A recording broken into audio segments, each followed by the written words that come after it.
소변에 거품 생긴다고 단백뇨라고 생각하셨나요? 완전 틀렸습니다. 더 충격적인 건 20년째 혈압약 드셔도 신장이 계속 망가지는 이유가 있어요. 혈관 막힌 건 그대로 두고 억지로 늘리기만 하거든요. 그래서 신장병 환자가 폭증하고 있는 거예요. 당뇨 있으신 분, 밤에 화장실 자주 가시는 분들, 지금 안 보면 후회합니다. 신장은 한번 망가지면 절대 재생 안 돼요.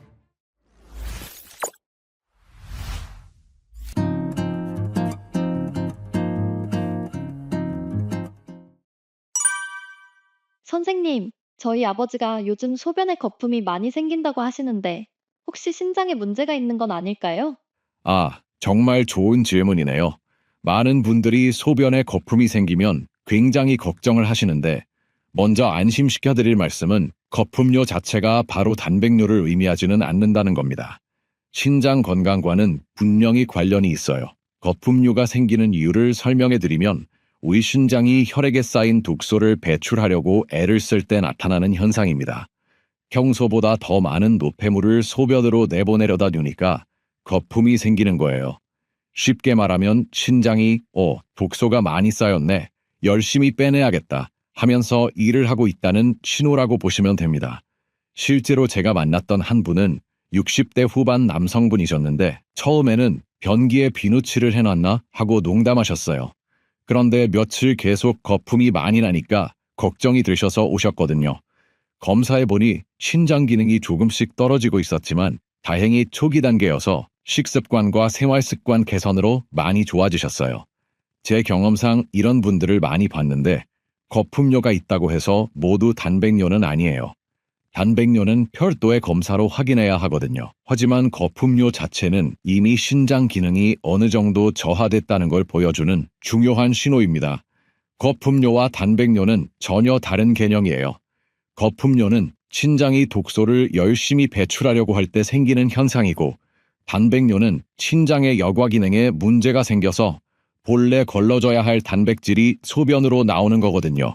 특히 아버님 연세를 고려하면 더욱 주의 깊게 봐야 해요. 나이가 들수록 신장 기능이 자연스럽게 떨어지는데 여기에 다른 요인들이 더해지면 신장에 부담이 가중되거든요. 예를 들어 평소에 짠 음식을 좋아하신다거나 물을 적게 드신다거나 스트레스가 많으시다면 더욱 그래요. 거품료가 지속적으로 나타난다면 신장이 평소보다 더 힘들게 일하고 있다는 뜻이니까 미리 관리를 시작하시는 게 좋습니다. 그럼 소변 색깔이나 다른 변화도 신장과 관련이 있나요? 맞습니다. 소변은 우리 신장 건강을 가장 직접적으로 보여주는 지표예요. 아버님이 거품료 외에 다른 변화도 있으신지 한번 확인해 보세요. 가장 먼저 봐야 할 건 소변 색깔입니다. 소변 색깔은 우리 혈액의 농도를 그대로 반영해요. 신장이 제대로 해독을 못하면 혈액에 독소가 계속 쌓이게 되고, 그러면 혈액이 진해지면서 소변도 점점 진한 노란색으로 변합니다. 정상적인 소변은 연한 노란색이거나 거의 투명해야 하는데, 진한 노란색이나 갈색에 가깝다면 주의가 필요해요. 내 소변이 맥주 색깔 같다고 하시면서 오신 적이 있는데 정말 신장 기능이 많이 떨어져 있었거든요. 또 소변량도 중요한 신호입니다. 신장 기능이 떨어지면 소변을 제대로 만들어내지 못해서 소변량이 줄어들어요. 평소보다 화장실 가는 횟수가 줄었거나 한 번에 나오는 양이 적어졌다면 신장이 힘들어하고 있다는 신호일 수 있습니다. 어떤 분은 예전에는 밤에 화장실 한 번 갔는데 요즘은 안 간다고 하시는데 이게 오히려 좋지 않은 신호일 수 있어요. 신장이 소변을 제대로 못 만들어내고 있을 가능성이 있거든요. 냄새도 놓치면 안 되는 부분이에요. 혈액에 독소가 쌓이면 면역력이 떨어지면서 미세한 감염이 생기기 쉬워져요. 그래서 평소와 다른 냄새가 날 수 있습니다.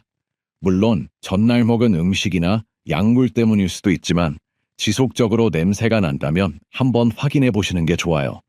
특히 암모니아 냄새 같은 독특한 냄새가 난다면 더욱 주의하셔야 해요. 시간대별로도 관찰해 보세요. 아침 첫 소변이 특히 진하고 거품이 많다면 밤사이 신장이 휴식을 취하지 못하고 계속 일했다는 뜻일 수 있어요. 하루 종일 소변 상태가 비슷하다면 신장이 지속적으로 부담을 받고 있다고 볼 수 있고요. 이런 변화들은 하루 이틀 나타나는 것보다는 지속적으로 관찰되는 게 더 중요합니다. 며칠 연속으로 이런 증상들이 보인다면 신장이 우리 몸에 신호를 보내고 있다고 생각하시면 돼요. 신장이 나빠지면 소변 말고 몸에서 어떤 일이 일어나나요? 이게 정말 심각한 부분인데요. 신장이 나빠지면 소변 변화만 있는 게 아니라 우리 몸 전체에 연쇄적으로 문제가 생깁니다. 가장 먼저 일어나는 일이 독소 축적이에요. 신장이 독소를 제대로 걸러내지 못하니까 혈액에 독이 쌓이게 되는데 우리 몸은 이 독을 빼내려고 강력한 해독 물질인 칼슘을 사용합니다. 그런데 이 칼슘이 어디서 나오냐면 꼭 있어야 할 뼈, 관절, 인대에서 빠져나와요. 그래서 신장이 나쁜 분들을 보면 골다공증이 오고 관절염이 생기고 인대가 약해집니다. 아버님이 요즘 허리나 무릎이 아프시다거나 뼈가 약해진 것 같다고 하신다면 신장 문제와 연관이 있을 수 있어요. 실제로 한 70대 어르신이 무릎이 아파서 정형외과만 다니시다가 우연히 신장 검사를 받아보니 신장 기능이 상당히 떨어져 있었던 경우가 있었어요. 신장 관리를 시작하니까 무릎 통증도 많이 줄어들더라고요. 또 하나 중요한 게 빈혈입니다. 많은 분들이 모르시는데 신장이 우리 몸에서 피를 만드는 아주 중요한 역할을 해요. 신장에서 에리스로포이에틴이라는 호르몬을 만들어서 골수에 피를 만들어라 하고 신호를 보내거든요. 신장 기능이 떨어지면 이 신호가 약해져서 피를 제대로 못 만들어서 빈혈이 옵니다. 그래서 자꾸 피곤하고 기력이 없고 숨쉬기가 힘들어져요. 계단 몇 개만 올라가도 숨이 차고 예전만큼 활동하기 어려워집니다. 나이 들어서 그런가 보다 하고 넘어가시는 분들이 많은데 사실은 신장 때문일 수 있어요. 면역력도 크게 떨어져요.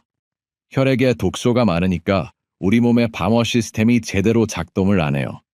그래서 감기도 자주 걸리고 상처도 잘 안 낫고 각종 염증성 질병에 걸리기 쉬워집니다. 심하면 자가면역 질환까지 올 수 있어요. 어떤 분은 요즘 감기가 달고 살더라 하고 오셨는데 알고 보니 신장 기능 저하로 면역력이 떨어진 경우였어요. 가장 무서운 건 혈액이 끈적끈적해진다는 거예요. 독소가 많은 혈액은 산성화되면서 정성이 높아져요. 그러면 혈액순환이 더욱 안 되게 되고 이게 다시 신장에 부담을 주는 악순환이 시작됩니다. 마치 더러운 기름이 엔진을 더 망가뜨리는 것처럼 더러운 혈액이 신장을 더욱 망가뜨리는 거죠. 왜 요즘 신장병 환자가 이렇게 많아지고 있나요? 정말 안타까운 현실인데요. 우리나라 만성 신장질환 환자가 정말 가파르게 증가하고 있어요. 그 가장 큰 이유는 당뇨와 고혈압 환자가 늘어나고 있는데 이 질병들의 근본 원인을 제대로 해결하지 않고 있기 때문입니다. 당뇨와 고혈압은 둘 다 혈액순환을 떨어뜨리는 질병이에요. 그런데 신장이라는 장기는 정말 혈관 덩어리거든요. 신장 하나에만 100만 개가 넘는 미세한 혈관들이 있어요. 신장으로 혈액이 잘 공급돼야 제 기능을 할 수 있는데 당뇨와 고혈압 때문에 혈액순환이 안 되면 신장이 망가질 수밖에 없어요. 문제는 현재 치료 방식이에요. 당뇨 치료를 보면 혈당만 관리하지 혈액순환을 좋게 하지는 않아요. 혈당 수치만 맞추려고 하다 보니까 정작 혈관은 계속 막혀 있는 상태로 놔두는 거예요. 고혈압도 마찬가지예요. 우리가 먹는 고혈압 약을 자세히 보면 혈관이 막힌 원인은 그대로 두고 혈관만 억지로 확장시켜요. 마치 막힌 호스를 더 넓혀서 물이 나오게 하는 것과 같아요. 당장은 혈압이 내려가지만 호스 안에 있는 막힌 것들은 그대로 있는 거죠. 제가 이런 경우들을 많이 접해봤는데 혈압약 먹고 혈당 관리하면서도 몇 년 후에 신장 문제로 오시는 분들이 정말 많아요. 한 분은 20년 넘게 혈압약을 드셨는데 혈압은 잘 조절된다고 하는데 왜 신장이 나빠졌을까요? 하고 물어보시더라고요. 증상만 치료하고 원인은 그대로 놔두니까 결국 신장까지 망가지는 거예요. 또 하나 안타까운 건 환자분들이 제대로 된 교육을 받지 못하고 있다는 점입니다. 당뇨나 고혈압 진단받으면 정기적으로 신장 검사도 받아야 하고 신장을 보호하는 생활 습관을 배워야 하는데 그런 교육이 부족해요. 대부분 약만 잘 먹으면 된다 하고 끝나는 경우가 많거든요. 더 심각한 건 많은 분들이 혈압약 먹으면 평생 먹어야 한다고 체념하고 계신다는 거예요. 하지만 근본 원인을 해결하면 충분히 개선될 수 있는 경우가 많아요. 실제로 생활 습관을 바꾸고 혈액순환을 개선해서 약을 줄이거나 끊은 분들도 많이 봤거든요. 아버님처럼 거품료 같은 초기 신호가 나타났을 때가 정말 중요한 시기예요. 이때 제대로 관리하면 충분히 회복할 수 있거든요. 하지만 이런 신호들을 놓치고 넘어가면 나중에는 정말 돌이킬 수 없는 상황까지 갈 수 있어요. 투석까지 가게 되면 일주일에 3번씩 4~5시간씩 병원에 가야 하고 삶의 질도 떨어지고 사망률도 높아지거든요. 그래서 지금이 정말 중요한 때라고 말씀드리고 싶어요. 신장은 한번 망가지면 재생이 안 되는 장기거든요. 선생님, 신장에 좋다는 음식들이 있다고 하는데 구체적으로 어떤 것들이 도움이 되나요? 다행히 식습관을 개선하는 것만으로도 신장 기능을 충분히 지킬 수 있습니다. 가장 중요한 건 혈액순환을 좋게 하는 음식을 먹는 것인데 제가 추천드리고 싶은 4가지 핵심 식재료가 있어요. 첫 번째는 당근입니다. 당근에는 베타카로틴이 아주 풍부하게 들어있어요. 신장 질환도 사실은 염증성 질환이거든요. 베타카로틴은 강력한 항염작용을 해서 신장의 염증을 줄여주는 역할을 합니다. 실제로 제가 만난 한 분은 매일 당근 생즙을 드시기 시작한 후에 신장 수치가 많이 개선되셨어요. 두 번째는 비트예요. 비트는 신장을 정화하는 작용이 탁월합니다. 특히 신장 기능이 떨어진 분들은 대부분 긴혈이 있기 마련인데 비트의 철분이 풍부해서 긴혈 개선에도 큰 도움이 돼요. 비트를 드시면 소변 색깔이 약간 붉어질 수 있는데 이건 자연스러운 현상이니까 걱정하지 마세요. 세 번째는 오이입니다. 오이는 이뇨작용에 아주 좋은 음식이에요. 신장에서 원활한 이뇨작용을 통해서 독을 내보내야 하는데 오이는 이 과정을 도와주는 필수 영양소를 제공합니다. 특히 여름철에 오이를 많이 드시면 몸에 열도 식혀주고 신장 기능도 도와줘서 일석이조예요. 네 번째는 돌미나리입니다. 이건 약초급이라고 할 정도로 효과가 좋아요. 혈액을 정화시켜주고 해독하는 데 아주 큰 역할을 합니다. 하지만 약성이 있기 때문에 너무 많이 드시면 안 되고 적정량을 섭취하셔야 해요. 그리고 꼭 주의하실 점은 돌미나리와 물미나리를 헷갈리시면 안 된다는 거예요. 물미나리는 기생충의 숙주가 될 수 있고 거머리 같은 것들이 있을 수 있어서 권하지 않습니다. 이 4가지 음식의 공통점은 모두 혈액순환을 개선한다는 거예요. 신장은 결국 혈액순환이 잘 돼야 제 기능을 하는 장기거든요. 혈액이 깨끗하고 잘 돌아야 신장도 건강하게 일할 수 있어요. 그런 음식들을 어떻게 먹어야 효과가 더 좋을까요? 정말 중요한 질문이에요. 아무리 좋은 음식이라도 잘못 먹으면 효과가 반감되거든요. 제가 강력히 추천하는 방법은 생즙으로 만들어서 드시는 거예요. 음식에 들어있는 영양분을 살아있는 형태로 그대로 섭취하려면 어떤 조리법도 없이 생으로 먹는 것이 가장 좋습니다. 하지만 그냥 씹어 먹기에는 양도 많고 소화도 부담스러우니까 즙을 내서 드시는 게 최고의 방법이에요. 여기서 중요한 건 즙을 내는 방법입니다. 시중에 나와 있는 녹즙기들 중에 빠르게 돌아가면서 갈고 찢는 원심 분리 방식이 있는데 이렇게 하면 영양분이 많이 파괴돼요. 고속으로 돌릴 때 생기는 열과 마찰 때문에 비타민과 효소들이 손상되거든요. 제가 권해드리는 건 천천히 압착해서 짜는 방법입니다. 이 방법이 영양분을 가장 적게 파괴시키면서 최대한 추출할 수 있는 방법이거든요. 압착식 묵집기를 선택하실 때는 분당 회전수가 낮은 걸로 고르세요. 보통 분당 80회전 이하가 좋고요. 스크류가 천천히 돌면서 채소를 으깨서 즙을 내는 방식이 최고예요. 처음에는 투자비가 좀 들지만 장기적으로 보면 영양소 파괴를 최소화할 수 있어서 훨씬 효과적이에요. 생즙을 만들 때 순서도 중요해요. 단단한 것부터 넣으시고 물기가 많은 것을 나중에 넣으세요.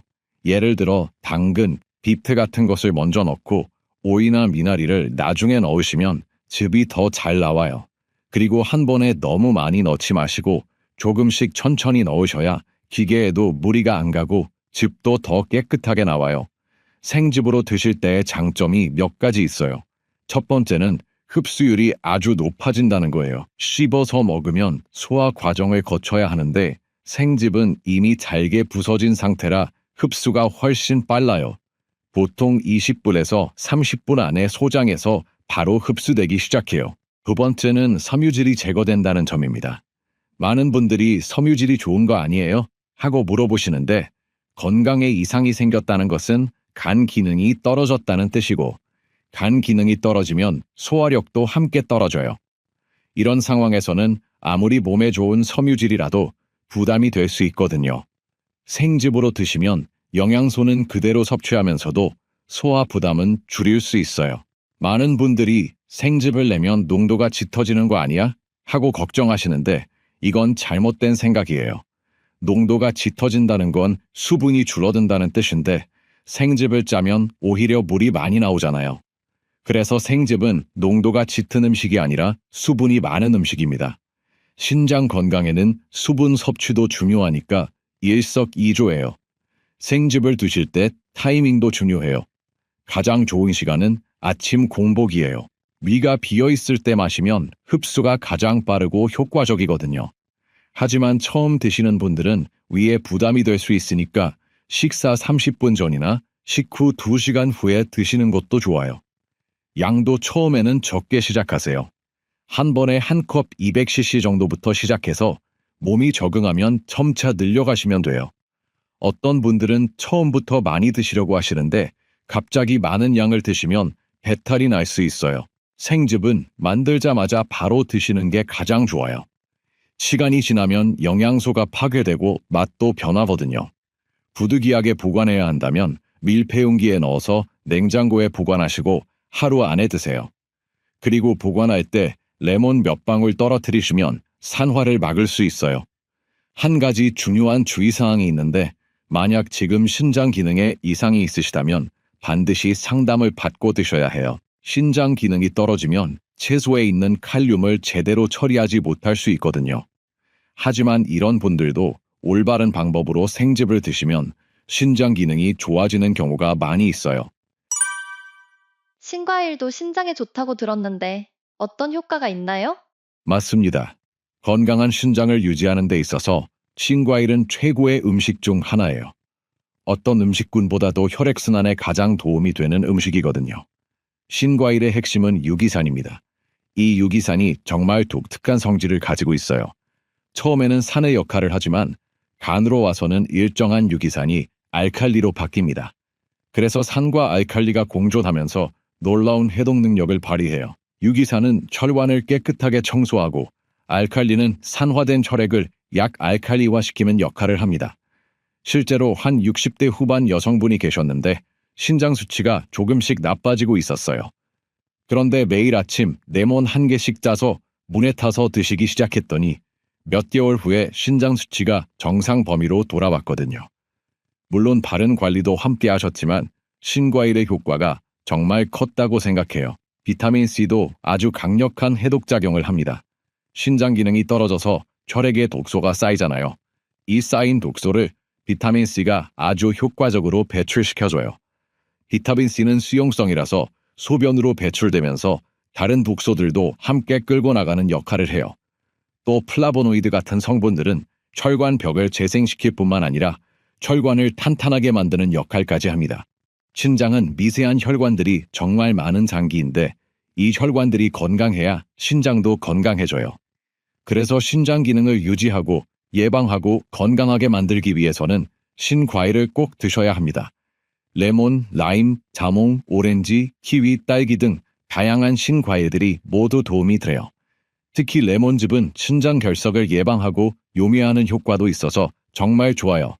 하지만 너무 신과일만 드시지 마시고 다양한 과일을 골고루 드시는 게 좋습니다. 그리고 위가 약하신 분들은 처음에는 물에 희석해서 드시다가 점차 농도를 높여가시면 돼요. 당뇨나 신장 문제가 있는 사람도 이런 음식들을 드셔도 되나요? 정말 중요한 질문이에요. 이 부분을 꼭 말씀드리고 싶었거든요.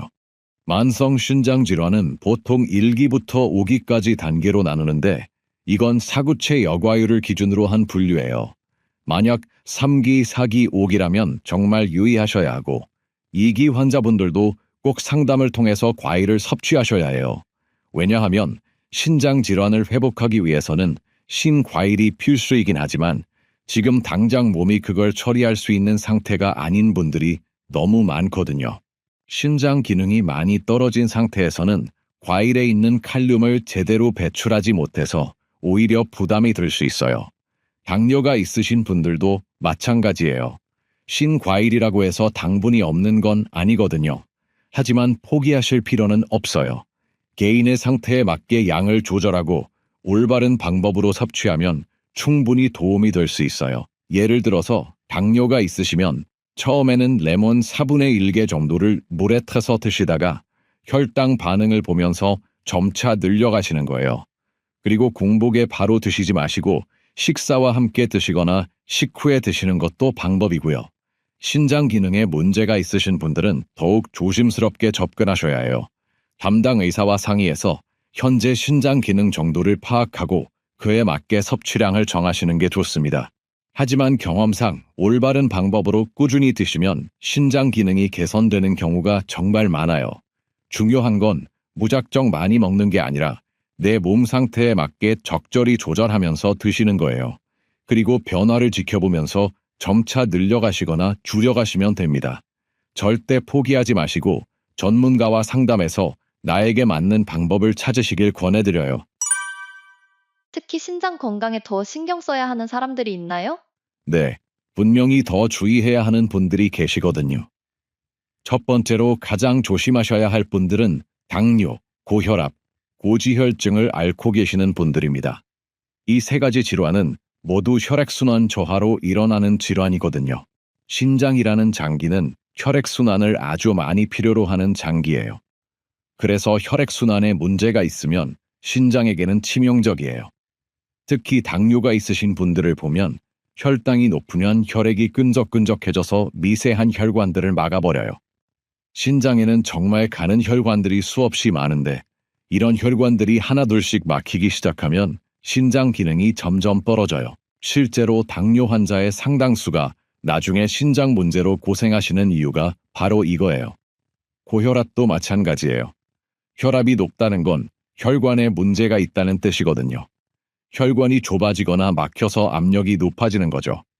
신장으로 가는 혈액도 당연히 제대로 공급이 안 되니까 신장이 힘들어해요. 고지혈증은 혈액에 기름기가 많아서 혈액이 탁해진 상태예요. 이런 탁한 혈액으로는 신장이 제대로 일할 수가 없어요. 마치 더러운 기름으로 엔진을 돌리는 것과 같은 상황이에요.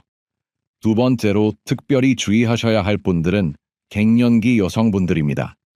갱년기라는 것은 에스트로겐이라는 여성 호르몬이 떨어지면서 일어나는 변화인데 많은 분들이 모르시는 게 에스트로겐이 칼슘 흡수와 활용에 아주 중요한 역할을 한다는 거예요.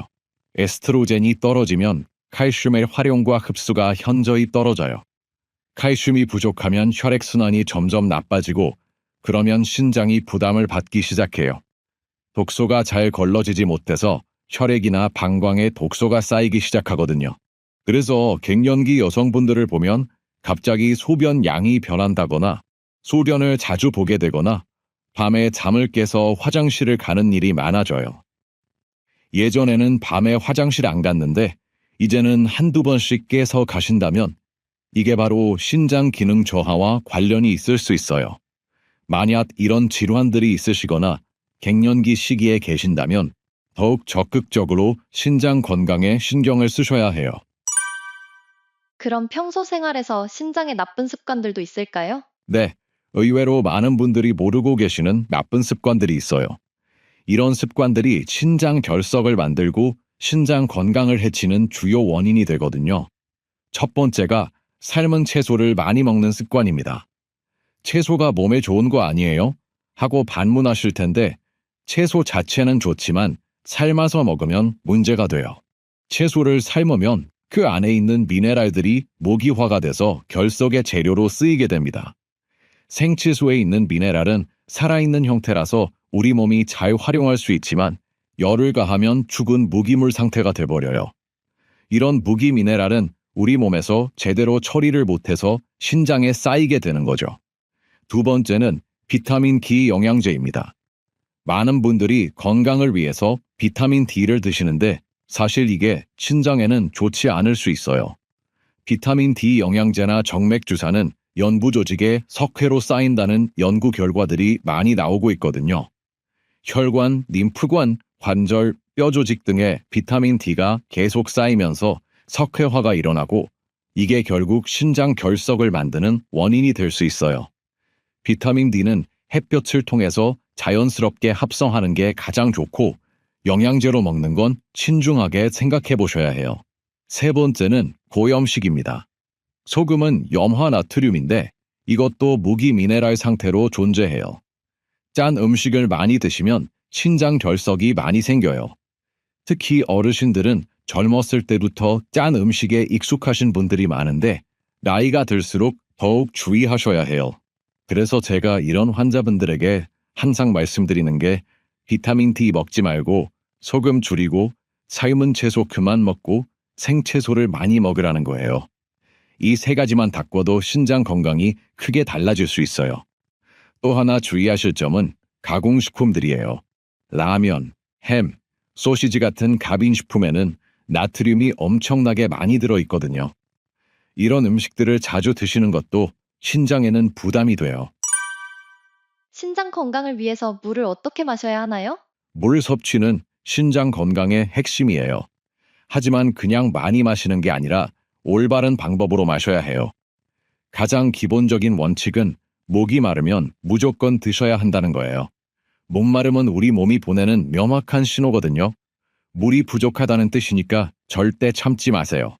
특히 어르신들은 갈증을 덜 느끼시는 경우가 많은데 의식적으로라도 물을 드셔야 해요. 두 번째 신호는 소변 색깔이에요. 내 소변색이 진하다 싶으면 무조건 소변색이 투명해질 때까지 물을 드셔야 합니다. 소변 색깔은 우리 혈액 농도를 가장 정확하게 보여주는 지표거든요. 물 마시는 타이밍도 중요해요. 첫 번째는 일어나자마자예요. 잠잘 때는 수분 섭취가 없기 때문에 우리 혈액 농도가 어느 정도 진해져 있는 상태입니다. 아침에 일어나서 미지근한 물을 300cc에서 500cc 정도 드세요. 물은 소화가 필요 없어서 바로 소장에서 흡수가 일어나요. 빠른 시간 안에 혈액 농도를 묽게 만들어주고 해독하는 역할을 합니다. 하지만 식사 시간대는 피하셔야 해요. 식사 바로 전이나 식사 중, 식사 바로 후에 물을 마시면 위산이 희석돼요. 현대인들은 대부분 위산이 부족한 상태인데 여기서 물까지 마셔서 위산을 희석시키면 소화가 더 안 돼요. 위에서 음식이 비워지는 시간은 보통 1시간에서 2시간 반 정도예요. 그래서 식사 후 2시간 반 후에 물을 드시는 게 좋습니다. 하루에 얼마나 마셔야 하냐면 하버드 연구를 보면 성인 남자는 하루에 3.7리터, 여자는 2.6리터를 권하고 있어요. 하지만 이건 음식에 포함된 수분까지 합친 거예요. 순수하게 물만으로는 하루에 8잔에서 10잔 정도 드시면 충분해요. 중요한 건 한 번에 많이 마시는 게 아니라 조금씩 자주 드시는 거예요. 한 번에 너무 많이 마시면 오히려 신장에 부담이 될 수 있거든요. 신장 건강을 위해 매일 실천할 수 있는 간단한 방법이 있을까요?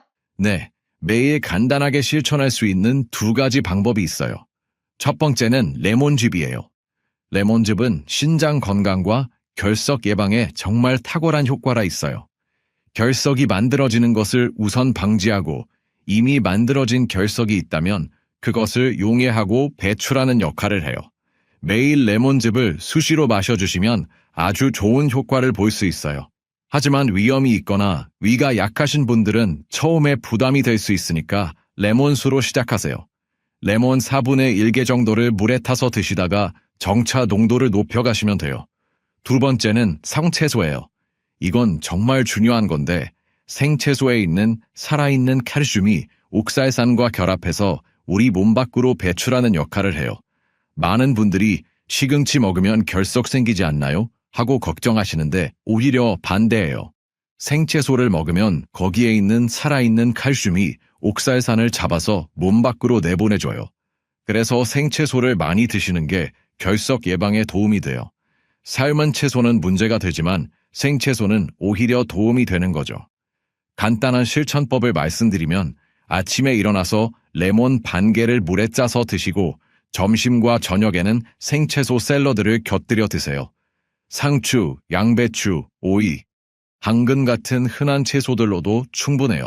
이 두 가지만 꾸준히 하셔도 신장 건강에 큰 도움이 될 거예요.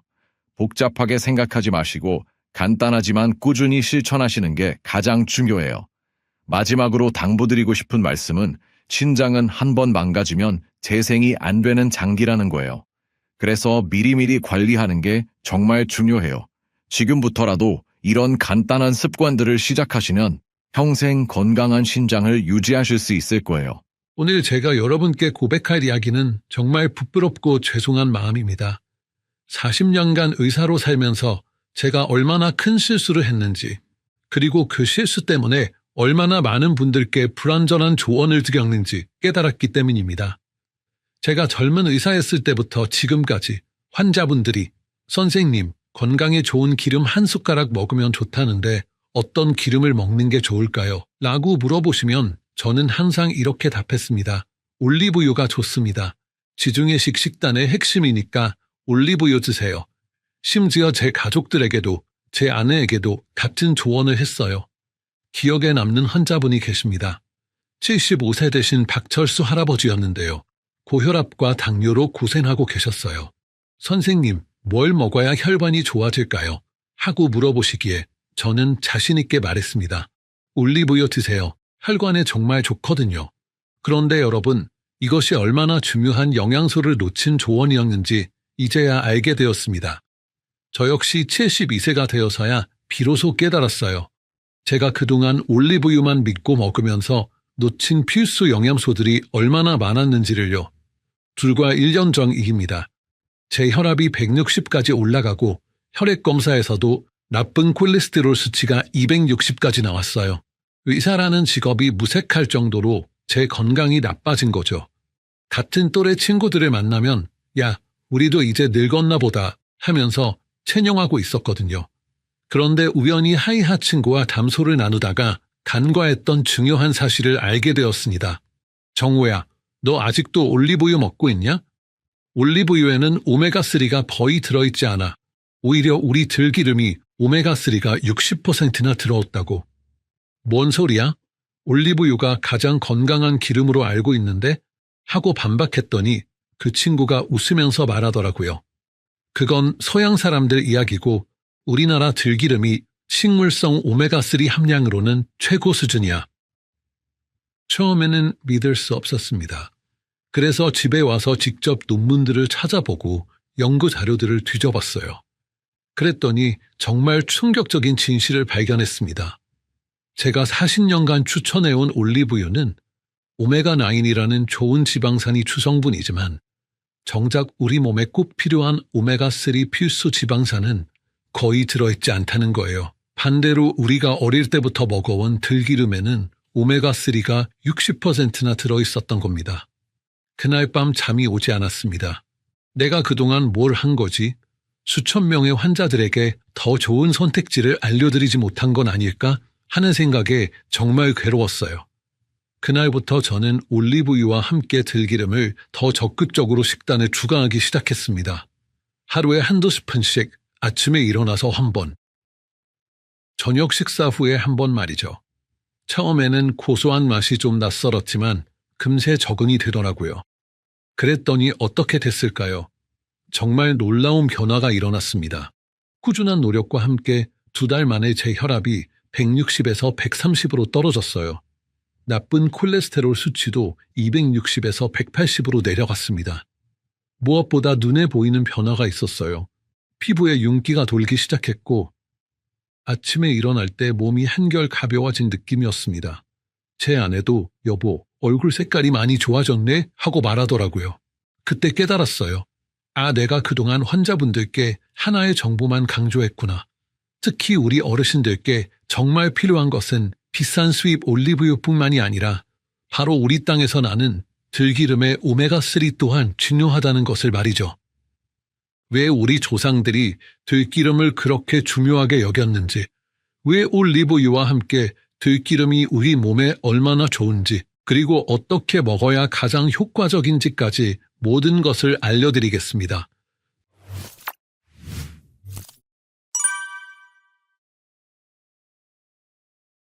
영상을 시작하기 전에 지금 구독 버튼을 눌러주시고 알림 설정까지 해두세요. 오늘 이 영상을 끝까지 보시면 여러분도 저처럼 놀라운 변화를 경험하실 수 있을 것입니다. 73세 된 제가 직접 경험하고 확인한 진실을 여러분과 나누고 싶습니다. 이제부터 하나씩 차근차근 설명해 드리겠습니다. 여러분, 먼저 우리가 그동안 건강의 상징이라고 믿어왔던 올리브유의 성분과 들기름의 차이점부터 말씀드리겠습니다. 제가 직접 확인해 본 연구 자료를 보면 정말 놀라실 거예요. 들기름에는 오메가3가 60%나 풍부하게 들어 있습니다. 아마씨유도 비슷하게 60% 정도 들어 있고요. 그런데 올리브유는 어떨까요? 올리브유는 오메가3가 거의 들어있지 않습니다. 대신 오메가9이라는 성분이 주를 이룹니다. 오메가9이 나쁘다는 게 아닙니다. 올리브유의 오메가9은 혈관 건강에 매우 유익한 단일 불포화 지방산으로 지중해식 식단의 핵심적인 좋은 지방산입니다. 다만 오메가9은 우리 몸에서 어느 정도 만들어질 수도 있는 지방산이에요. 반면에 오메가3는 우리 몸에서 절대 만들어지지 않아요. 그래서 반드시 음식을 통해 섭취해야 하는 필수 지방산입니다. 생각해 보세요. 우리 몸에서 스스로 만들거나 충분히 얻을 수 있는 성분만 섭취하면서 정작 우리 몸에서 만들어지지 않는 꼭 필요한 필수 영양소는 놓치고 있던 건 아닐까요? 제가 진료하면서 만난 실제 사례를 하나 말씀드리겠습니다. 부산 해운대구에 사는 78세 김순덕 할머니 이야기입니다. 이분은 건강에 정말 관심이 많으셔서 비싼 올리브유를 10년 넘게 드셨어요.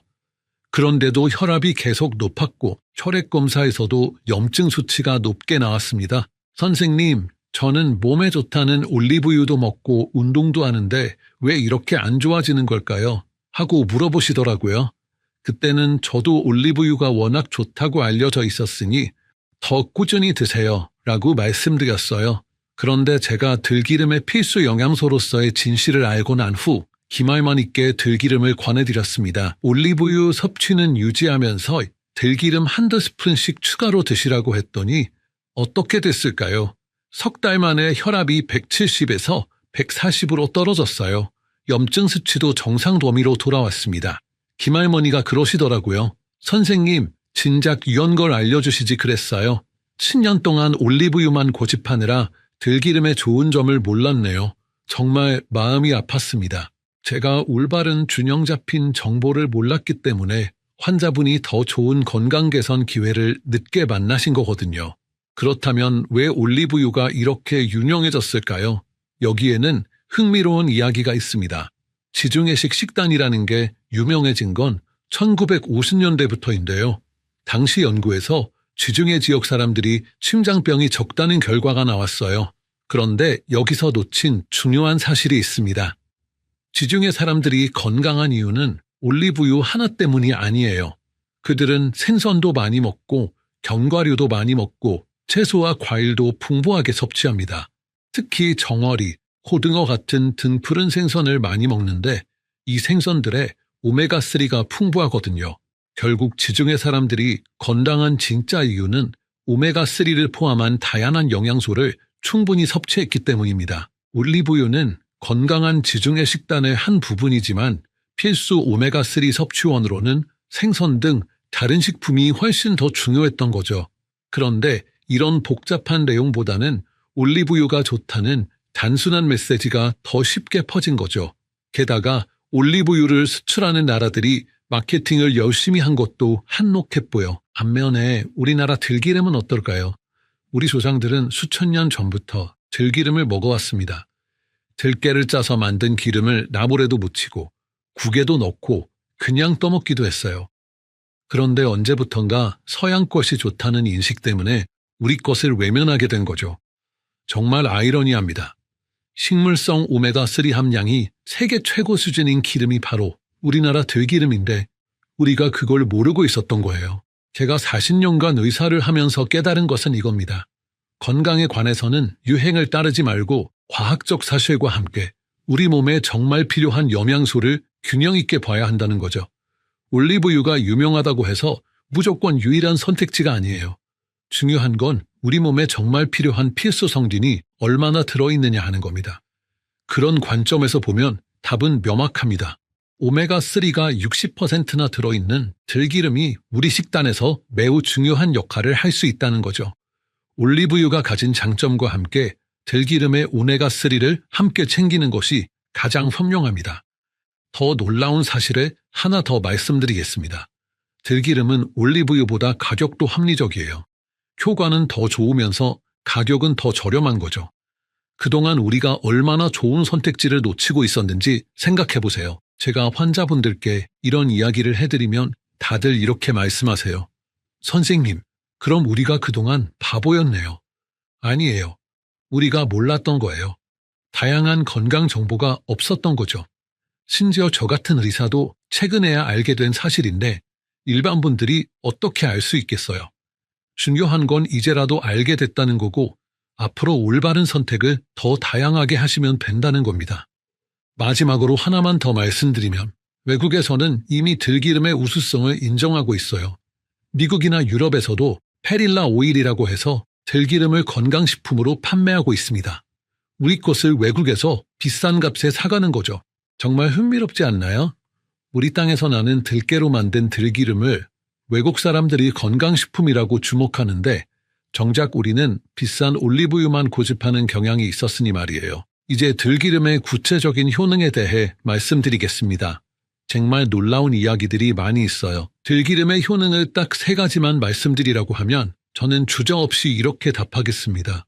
첫 번째는 혈관 건강 개선, 두 번째는 눈 건강 유지, 세 번째는 치매 예방입니다. 이 3가지만으로도 여러분의 인생이 완전히 달라질 수 있어요.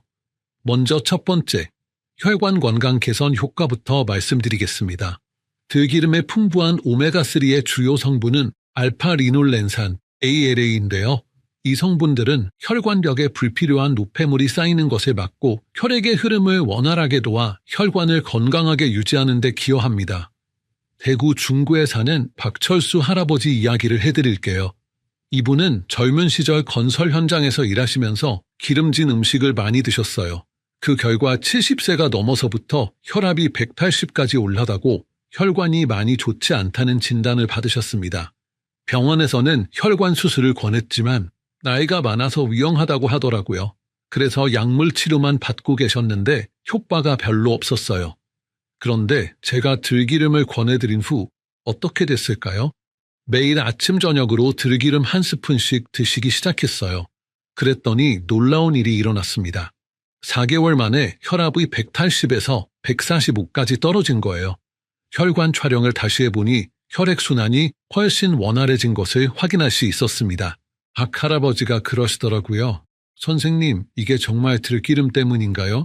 오랜 세월 동안 쌓인 문제가 몇 개월 만에 이렇게 좋아질 수 있다니요? 저도 처음에는 믿기 어려웠지만 이후에 비슷한 사례들을 많이 보면서 확신하게 됐어요. 오메가3가 혈관에 탄력을 주고 혈액을 맑게 만들어서 흐름을 좋게 해주는 데 도움을 줍니다. 마치 막힌 하수구에 뜨거운 물을 부으면 기름때가 녹아서 뚫리는 것과 비슷한 원리죠. 두 번째는 눈 건강입니다. 들기름에 들어있는 오메가3 지방산은 황반 변성이나 백내장 같은 눈 질환들을 예방하고 특히 나이가 들면서 생기는 시력 저하에 정말 긍정적인 효과를 줄 수 있습니다. 광주 서구에 사는 76세 이영숙 할머니 사례를 말씀드릴게요. 이분은 당뇨병 때문에 눈이 많이 나빠지셨어요. 신문 글씨도 잘 안 보이고 텔레비전도 흐릿하게 보인다고 하시더라고요. 안과에서는 당뇨 망막병증이 진행되고 있다고 했어요. 그런데 들기름을 꾸준히 드신 후 어떻게 됐을까요? 6개월 만에 시력이 0.6에서 0.8로 좋아졌어요. 안과 의사도 깜짝 놀랄 정도였다고 하더라고요. 이영숙 할머니가 제게 이렇게 말씀하시더라고요. 선생님, 이제 손자 얼굴도 선명하게 보이고 신문도 안경 없이 볼 수 있어요. 정말 기적 같아요. 들기름의 오메가3는 망막을 구성하는 주요 성분 중 하나입니다. 망막에 오메가3가 충분히 공급되면 시력을 유지하고 각종 눈 질환을 예방하는 데 도움이 될 수 있어요. 세 번째는 치매 예방과 인지 기능 향상입니다. 이게 정말 중요한데요.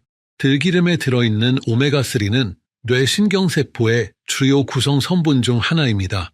뇌에 오메가3가 많이 공급될수록 기억력이나 인지 능력이 좋아지는 데 기여할 수 있습니다.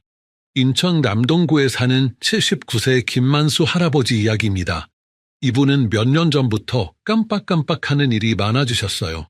며느리 이름도 가끔 헷갈리고 집 주소도 잊어버리는 일이 있었대요.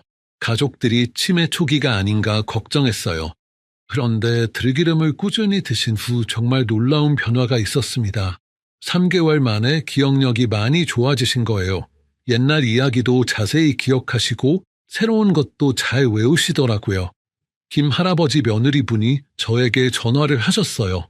선생님, 우리 아버님이 요즘 완전히 달라지셨어요. 예전에는 하루 종일 멍하니 계시더니 이제는 신문도 읽으시고 퍼즐도 맞추세요. 뇌 건강에서 가장 중요한 게 혈액순환이에요. 뇌에 피가 잘 돌아야 뇌세포들이 제대로 작동할 수 있거든요. 들기름의 오메가3가 뇌혈관을 건강하게 하고 뇌세포에 영양을 공급해서 인지기능 저하를 예방하고 치매 위험을 낮추는 데 도움을 주는 거죠. 실제로 연구 결과를 보면 오메가3를 충분히 섭취한 사람들은 치매 발병률이 현저히 낮다고 나와 있어요. 특히 우리나라처럼 고령화가 빠르게 진행되는 사회에서는 정말 중요한 정보죠. 여기서 중요한 건 들기름의 오메가3는 식물성이라는 점입니다. 생선에서 나오는 오메가3도 좋지만 매일 생선을 먹기는 어렵잖아요. 특히 우리 어르신들은 비린내를 싫어하시는 분들도 많고요. 하지만 들기름은 고소한 맛이 나서 거부감 없이 드실 수 있어요. 제가 환자분들을 진료하면서 느끼는 건 이겁니다. 혈관, 눈, 뇌, 이 세 가지만 건강해도 삶의 질이 완전히 달라진다는 거예요.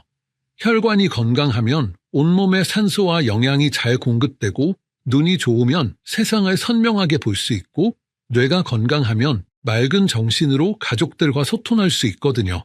하지만 이것만이 아닙니다. 들기름에는 이 세 가지 외에도 우리가 몰랐던 놀라운 효능들이 더 많이 있어요. 면역력 강화부터 시작해서 피부 건강, 염증 완화까지 정말 우리 몸에 이로운 건강식품이라고 할 수 있습니다.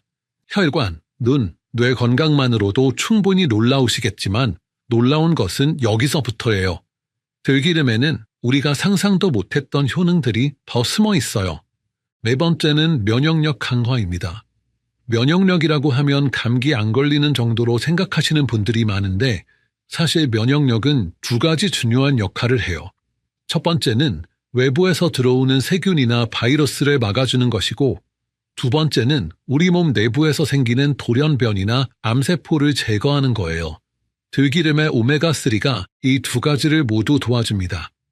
피부와 점막을 구성하는 주요 성분 중 하나가 바로 오메가3 지방산이거든요. 그래서 들기름을 꾸준히 드시면 첫 번째 방어막이 튼튼해져요. 울산 남구에 사는 74세 정순자 할머니 이야기를 해드릴게요. 이분은 매년 겨울마다 감기를 달고 살았어요. 한 번 걸리면 한 달씩 앓고 폐렴까지 번지는 일도 있었거든요. 그런데 들기름을 드시기 시작한 후 어떻게 됐을까요? 지난 겨울을 아무 탈 없이 넘기신 거예요. 독감이 유행했는데도 끄떡 없으셨고 오히려 감기 걸린 손자를 간병하시면서도 본인은 멀쩡하시더라고요. 선생님, 이게 정말 들기름 덕분인가요? 70년 넘게 살면서 이렇게 건강한 겨울은 처음이에요. 다섯 번째는 염증 제거입니다. 이게 정말 중요한데요. 우리 몸에 생기는 모든 질병의 근본 원인이 염증이거든요. 관절염, 미염, 장염, 심지어 심장병도 염증에서 시작돼요. 염증이 생기는 이유는 혈액순환이 잘 되지 않기 때문입니다. 혈액이 미치지 못하는 곳은 산소 공급도 되지 않아요. 그러면 그 부위가 썩기 시작하는 거죠. 그게 바로 염증이에요. 대전 서구에 사는 77세 김영철 할아버지는 20년 넘게 무릎 관절염으로 고생하셨어요. 계단 오르내리기는 물론이고 평지를 걷는 것도 힘들어하셨죠. 병원에서 주사도 맞고 물리치료도 받았지만 일시적일 뿐이었어요. 그런데 들기름을 드시기 시작한 후 6개월 만에 놀라운 변화가 있었습니다. 무릎 통증이 현저히 줄어든 거예요. 지금은 산책도 하시고 심지어 가벼운 등산까지 하신다고 하더라고요. 관절염에 소염제를 먹어봐야 소용없어요. 혈액순환이 안 되는 곳에는 소염제도 제대로 미치지 못하거든요. 하지만 혈액순환을 살려주는 오메가3를 먹으면 근본적으로 해결되는 거죠. 6번째는 피부 재생입니다. 사람이 건강해 보이는 가장 중요한 지표가 바로 피부 상태예요. 피부에 윤기가 나면 건강해 보이고 칙칙하면 병들어 보이잖아요. 피부는 기본적으로 가죽이에요. 가죽을 관리할 때 뭘 하죠? 오일을 발라주잖아요. 우리 피부도 마찬가지예요. 내부에서 좋은 기름을 공급해주면 피부가 살아나요. 제주시에 사는 71세 박미순 할머니는 평생 거친 피부 때문에 고민이 많으셨어요. 특히 얼굴에 기미와 검버섯이 많아서 외출하기도 싫어하셨대요. 비싼 화장품도 써보고 피부과 치료도 받아봤지만 별 효과가 없었어요. 그런데 들기름을 드시면서 놀라운 변화가 일어났습니다. 3개월 만에 피부가 촉촉해지고 윤기가 돌기 시작한 거예요. 기미도 많이 옅어졌고요. 지금은 화장 없이도 외출하실 정도로 자신감을 되찾으셨어요. 들기름에는 비타민 A도 풍부하게 들어있거든요. 비타민 A가 바로 레티놀이에요. 요즘 화장품에서 피부 재생 효과로 광고하는 그 성분 말이에요. 비싼 화장품 바르는 것보다 들기름 먹는 게 훨씬 효과적이죠. 7번째는 역류성 식도염 치료입니다. 이건 제가 직접 경험한 거라 더욱 확신을 가지고 말씀드릴 수 있어요. 역류성 식도염의 진짜 원인은 스트레스로 인한 식도 점막 건조예요. 들기름이 식도 점막을 직접 보호하고 재생시켜줍니다. 일반 오메가3 알약은 장에서 녹기 때문에 식도에는 직접적인 효과가 없어요. 하지만 들기름은 바로 식도를 타고 내려가면서 점막을 코팅해주죠. 이렇게 7가지 효능을 말씀드렸는데 사실 이것도 빙산의 일각이에요. 제가 40년간 의사를 하면서 확신하는 건 이겁니다. 들기름 하나면 웬만한 건강 문제는 다 해결할 수 있다는 거예요. 그럼 이제 가장 중요한 질문이 남았죠? 선생님, 들기름을 어떻게 먹어야 하나요? 이 부분을 제대로 모르면 아무리 좋은 것도 소용없거든요. 먼저 섭취량부터 말씀드리겠습니다. 들기름은 하루에 1~2스푼이면 충분해요. 아침에 1스푼, 저녁에 1스푼 이렇게 드시면 됩니다. 더 많이 먹는다고 더 좋아지는 게 아니에요. 아침에 드실 때는 공복에 드시는 것이 가장 좋아요. 일어나자마자 물 1컵과 함께 들기름 1스푼을 드세요. 그러면 하루 종일 혈액순환이 좋아져서 몸이 가벼워지는 걸 느끼실 수 있을 거예요. 저녁에는 잠들기 1~2시간 전에 드시는 게 좋습니다. 제가 직접 경험한 바로는 잠들기 전에 들기름을 먹으면 뇌신경이 활성화되면서 더 깊이 잠들 수 있어요. 그리고 잠자는 동안 뇌에 쌓인 노폐물을 제거하는 데도 도움이 됩니다. 여기서 중요한 건 꾸준함이에요. 하루 이틀 먹고 효과를 기대하시면 안 돼요. 최소한 2~3개월은 꾸준히 드셔야 변화를 느끼실 수 있습니다. 제가 진료한 환자분들 중에서도 1달 만에 포기하시는 분들이 계시는데 정말 아까워요. 보관법도 매우 중요합니다. 들기름은 다른 기름에 비해 산패가 잘 되거든요. 그래서 반드시 냉장고에 보관하셔야 해요. 냉장 보관하면 6개월 정도는 문제없이 드실 수 있습니다. 안양시에 사는 69세 송리자 할머니가 이런 실수를 하셨어요. 들기름을 부엌 찬장에 보관하셨다가 1달 만에 맛이 이상해진 거예요. 새로 사서 드시니까 확실히 효과가 다르더라고 하시더라고요. 특히 들깨가루는 미리 갈아 놓으면 절대 안 됩니다. 산패가 훨씬 빨리 돼요. 먹을 때마다 조금씩 갈아서 드시는 것이 좋습니다. 요즘은 소형 믹서기도 저렴하니까 하나 장만하시는 걸 권해요. 들깨가루 활용법도 알려드릴게요. 나물 무칠 때 들깨가루를 넣으면 고소하고 맛있어요. 국이나 찌개에 넣어도 좋고 밥에 비벼 먹어도 됩니다. 다만 들깨가루는 열을 가하면 영양소가 파괴되니까 음식이 다 끓은 후에 넣으시는 게 좋아요. 이제 정말 중요한 주의사항을 말씀드리겠습니다. 제가 직접 경험한 바로는 들기름을 드실 때 참기름은 드시지 않는 것이 좋아요. 왜냐하면 참기름에는 오메가6 지방산이 많이 들어있거든요. 오메가6가 나쁘다는 건 아니에요. 우리 몸에 필요한 성분이죠. 하지만 오메가6를 너무 많이 섭취하면 만성염증을 일으킬 수 있어요. 현대인들은 이미 오메가6는 충분히 섭취하고 있어요. 부족한 건 오메가3거든요. 그래서 건강을 위해서는 참기름보다 들기름을 드시는 것이 훨씬 좋습니다. 오메가3와 오메가6의 비율이 1대4 정도가 이상적인데 들기름을 드시면 이 비율을 맞출 수 있어요. 조언을 하나 더 드리겠습니다. 들기름을 처음 드시는 분들 중에 배탈이 나는 경우가 있어요. 갑자기 많은 양을 드셔서 그런 거예요. 처음에는 반 스푼부터 시작해서 점차 늘려가시는 것이 좋습니다. 그리고 들기름의 품질도 중요해요. 요즘 시중에 나와 있는 들기름 중에는 다른 기름을 섞은 것들도 있어요. 반드시 100% 순수 들기름인지 확인하시고 구매하세요. 가격이 너무 저렴하면 의심해 보시는 게 좋습니다. 마지막으로 하나만 더 말씀드리면 들기름의 효과를 제대로 보시려면 금연과 금주는 필수예요. 담배와 술은 오메가3의 효과를 상쇄시켜버리거든요. 특히 담배는 혈관을 수축시키기 때문에 들기름의 혈관 청소 효과를 무의미하게 만들어요. 이 모든 것들을 지키시면서 꾸준히 드시면 분명히 놀라운 변화를 경험하실 수 있을 것입니다. 여러분, 긴 시간 동안 제 이야기를 들어주셔서 정말 감사합니다. 마지막으로 제가 직접 경험한 변화를 다시 한번 말씀드리고 싶어요. 1년 전만 해도 저는 혈압약을 먹고 콜레스테롤 약을 먹고 그래도 몸 상태가 좋지 않았어요. 73세라는 나이 때문에 이제 늙어나 보다 하고 체념하고 있었거든요. 그런데 들기름을 먹기 시작한 후 정말 놀라운 변화를 경험했습니다. 혈압이 160에서 130으로 떨어졌고 콜레스테롤 수치도 260에서 180으로 내려갔어요. 무엇보다 아침에 일어날 때 몸이 가벼워진 느낌, 하루 종일 맑은 정신을 유지할 수 있는 것이 가장 큰 변화였습니다. 제 아내도 처음에는 반신반의했어요. 여보, 의사가 그런 걸 믿어? 하면서 말이죠. 그런데 지금은 저보다 더 열심히 들기름을 챙겨 먹어요. 제 변화를 직접 목격했으니까요. 40년간 의사를 하면서 깨달은 가장 중요한 사실은 이겁니다. 건강은 멀리 있는 게 아니라는 거예요. 비싼 수입 건강식품이나 복잡한 치료법이 아니라 바로 우리 조상들이 수천 년 동안 먹어온 들기름 한 스푼에 답이 있었던 거죠. 전 세계에서 가장 우수한 오메가3 공급원이 바로 우리나라 들기름인데 우리는 그걸 모르고 외국 것만 찾고 있었으니 말이에요. 제가 환자분들께 들기름을 권하기 시작한 후 정말 많은 기적 같은 일들을 목격했어요. 혈압이 정상으로 돌아온 분들, 시력이 좋아진 분들, 기억력이 향상된 분들까지. 처음에는 저도 믿기 어려웠지만 이제는 확신합니다. 우리 것이 정말 좋습니다. 들기름은 단순한 기름이 아니라 우리 조상들의 지혜가 담긴 보물이에요. 여러분께 당부드리고 싶은 것은 이겁니다. 오늘부터라도 늦지 않았으니 들기름을 시작하세요.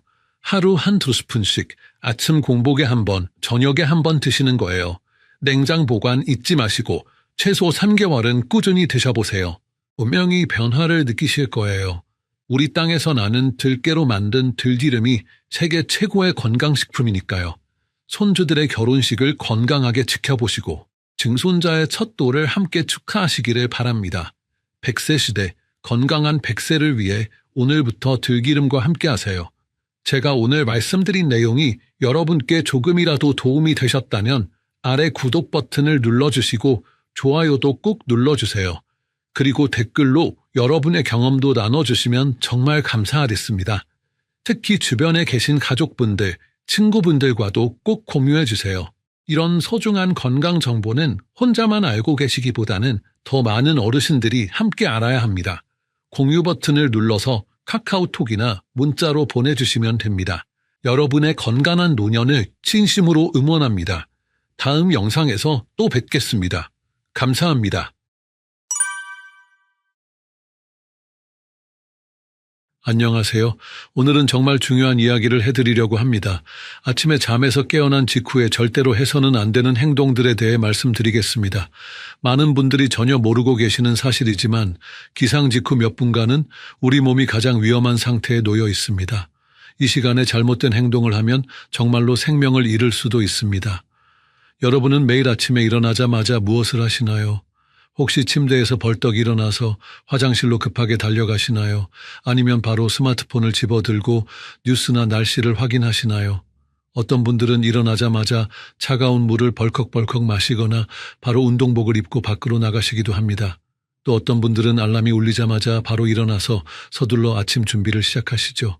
하지만 이런 행동들은 모두 매우 위험합니다. 특히 60살 이상의 시니어분들에게는 더욱 치명적일 수 있습니다. 실제로 응급실에 실려오는 환자들 중 상당수가 아침 시간대에 발생하는 사고들입니다. 심근경색, 뇌졸중, 낙상사고 등이 아침에 집중적으로 일어납니다. 왜 그런지, 우리 몸에서 어떤 일이 일어나는지, 그리고 어떻게 해야 안전한지 오늘 아주 자세히 알려드리겠습니다. 이 영상을 끝까지 보시면 여러분의 소중한 생명을 지킬 수 있는 중요한 방법들을 배우실 수 있습니다. 정말 간단한 방법들이지만 효과는 엄청납니다. 국내 한 대학병원의 연구에 따르면 아침 6시부터 10시 사이에 발생하는 응급 상황이 전체의 42%를 차지한다고 합니다. 이는 결코 우연이 아닙니다. 우리 몸의 생체 리듬과 깊은 관련이 있습니다. 특히 혈압과 심박수, 혈액점도 등이 아침에 급격하게 변하기 때문입니다. 또 다른 연구에서는 기립성 저혈압으로 인한 실신이 아침 시간대에 집중적으로 나타난다고 보고했습니다. 65세 이상에서는 5명 중 1명이 이런 경험을 한다고 합니다. 하지만 대부분의 사람들이 이를 단순한 어지럼증 정도로 생각하고 넘어갑니다. 먼저 이 영상은 의학적 진단이나 치료를 대신하지 않습니다. 건강정보 제공 목적으로 제작되었으며 개인의 건강 상태에 따라 다를 수 있습니다. 궁금한 점이나 증상이 있으시면 반드시 전문의와 상담하시기 바랍니다. 지금부터 들려드릴 이야기들은 실제로 일어난 일들을 바탕으로 재구성한 것입니다. 여러분과 가족들의 소중한 생명을 지키기 위해 끝까지 집중해서 시청해 주세요. 그리고 주변 분들에게도 꼭 알려주시기 바랍니다. 72세의 김 할아버지는 평생 건강관리에 신경을 많이 쓰셨습니다. 젊을 때부터 담배도 술도 하지 않으셨고 규칙적인 운동을 하며 살아오셨습니다. 매일 새벽 5시에 일어나서 동네 공원에서 1시간씩 걷기 운동을 하는 것이 30년간의 습관이었습니다. 주변 사람들도 김 할아버지를 보고 건강의 모범이라고 칭찬했습니다. 그날도 평소와 같이 새벽 5시에 휴대폰 알람이 울렸습니다. 김 할아버지는 평소 습관대로 알람 소리와 함께 벌떡 일어났습니다. 하지만 그 순간 이상한 느낌이 들었습니다. 머리가 띵하면서 심한 어지럼증이 느껴졌습니다. 눈앞이 캄캄해지면서 다리에 힘이 빠졌습니다. 김 할아버지는 균형을 잃고 비틀거렸습니다. 다행히 침대 옆에 있던 서랍장을 붙잡고 넘어지지는 않았습니다. 하지만 가슴이 두근두근 빨리 뛰고 식은땀이 흘렀습니다. 숨이 가빠오면서 불안한 마음이 들었습니다. 이런 증상은 처음 경험하는 것이었습니다. 하지만 김 할아버지는 이런 증상을 대수롭지 않게 생각했습니다. 아마 어제 늦게 잠들어서 그런 것 같다고 스스로를 위로했습니다. 잠시 침대에 앉아서 숨을 고른 후 평소대로 운동복을 입고 집을 나섰습니다. 집에서 공원까지는 걸어서 10분 정도의 거리였습니다. 공원에 도착한 김 할아버지는 평소처럼 가벼운 준비 운동을 시작했습니다. 목과 어깨를 돌리고 허리를 굽혔다 펴는 동작을 했습니다. 하지만 몸을 숙였다가 일으키는 순간 다시 심한 어지럼증이 몰려왔습니다. 이번에는 앞서보다 훨씬 심했습니다. 김 할아버지는 그대로 쓰러지고 말았습니다. 의식을 잃고 바닥에 넘어진 것입니다. 다행히 함께 운동하던 이웃 할머니가 빨리 발견하고 구급차를 불러주었습니다. 응급실로 실려간 김 할아버지는 1시간 후에야 의식을 되찾았습니다. 담당 의사는 김 할아버지에게 기립성 저혈압이라고 설명했습니다. 잠에서 깬 직후에는 우리 몸의 혈압과 심박수가 매우 불안정한 상태라고 했습니다. 이때 갑작스럽게 일어나거나 움직이면 뇌로 가는 혈액이 부족해져 실신할 수 있다고 경고했습니다. 특히 나이가 들수록 혈관의 탄력성이 떨어져 더욱 위험하다고 설명했습니다. 의사는 김 할아버지에게 앞으로는 기상 후 충분한 시간을 두고 천천히 일어나라고 조언했습니다. 최소한 5분에서 10분 정도는 침대에서 몸을 서서히 깨운 후 일어나야 한다고 했습니다. 그리고 운동 전에도 충분한 준비 시간을 가져야 한다고 강조했습니다.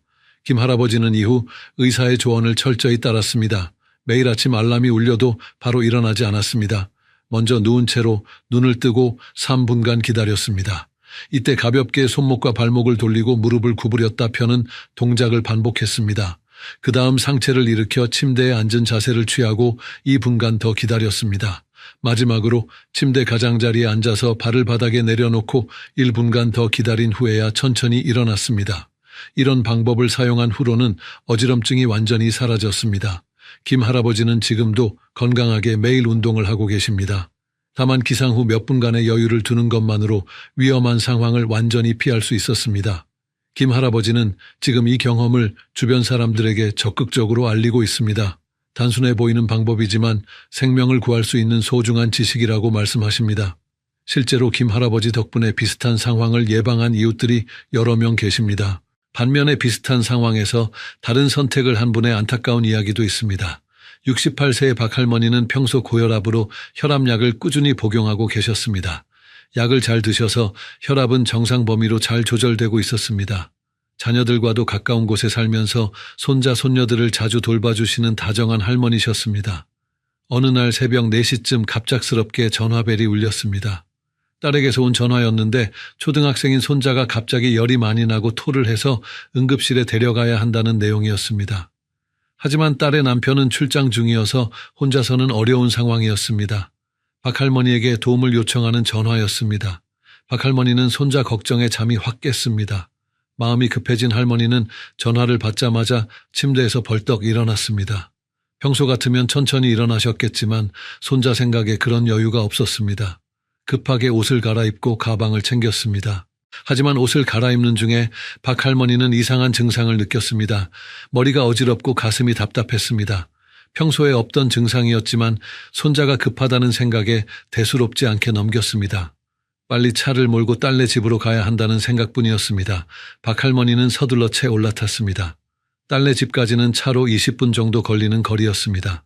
하지만 운전을 시작한 지 10분쯤 지났을 때 갑자기 시야가 흐려지기 시작했습니다. 앞이 잘 보이지 않고 머리가 띵했습니다. 가슴도 더욱 답답해졌습니다. 박할머니는 차를 길게 세우려고 했지만 이미 늦었습니다. 순간적으로 의식을 잃으면서 핸들을 놓치고 말았습니다. 차는 중앙선을 넘어 반대편 가드레일을 들이받았습니다. 다행히 새벽 시간이라 다른 차량은 없었지만 박할머니는 중상을 입고 병원에 실려갔습니다. 응급실에서 깨어난 박할머니는 여러 곳에 골절상을 입었습니다. 갈비뼈 3대가 부러지고 왼쪽 어깨도 탈구되었습니다. 다행히 생명에는 지장이 없었지만 완전히 회복하는 데 석 달이 걸렸습니다. 담당 의사는 기상 직후 급격한 움직임과 스트레스로 인한 혈압 급상승이 원인이라고 진단했습니다. 특히 평소 복용하던 혈압약의 효과가 새벽 시간에 가장 약해진 상태였다고 설명했습니다. 이런 상황에서 갑작스러운 스트레스와 움직임이 더해지면서 혈압이 급격히 올라갔다고 했습니다. 그 결과 뇌로 가는 혈액 공급에 문제가 생겨 일시적으로 의식을 잃은 것이라고 했습니다. 박할머니는 이후 석 달간 병원에서 입원 치료를 받아야 했습니다.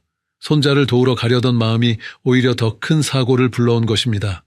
정작 손자는 단순한 감기 증상이었는데 할머니가 더 큰 위험에 처하게 된 안타까운 상황이었습니다. 만약 박할머니가 전화를 받은 후에도 몇 분간 침착하게 기다렸다면 어땠을까요? 기상 후 충분한 시간을 두고 천천히 준비했다면 이런 사고는 막을 수 있었을 것입니다. 응급 상황이라고 해서 자신의 안전을 무시해서는 안 된다는 교훈을 남긴 사례입니다.